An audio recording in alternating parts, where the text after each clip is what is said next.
Sa showbiz saksi, kinumpirma ni Claudine Barreto na hindi na sila magkasama sa bahay ng mister niyang si Raymart Santiago. May nabanggit din na aktres tungkol sa isang video at narito ang exclusive report.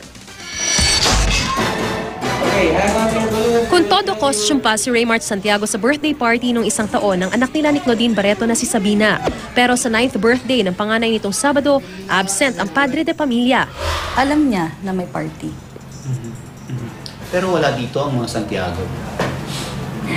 Wala. Wala rin si Raymart.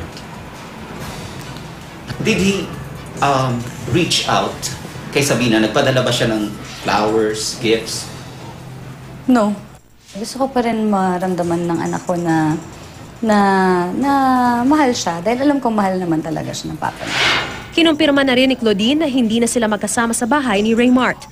Hindi raw niya alam kung saan tumutuloy ang mister nitong mga nakalipas na buwan. Pumupunta-punta siya sa bahay a few weeks ago till hindi maganda yung kinalabasan. Were you in any way trying to patch things up? Were you talking about the kids? About the kids, yes. But not about your relationship? About everything.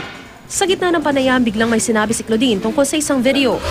There was a video. He videotaped me You? and my children. What's in the video?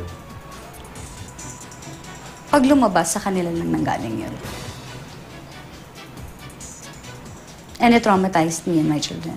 Nakausap ng GMA News si Raymart Santiago sa telepono, ngunit tumanggi siyang magbigay ng pahayag tungkol sa mga binitawang salita ng kanyang may bahay.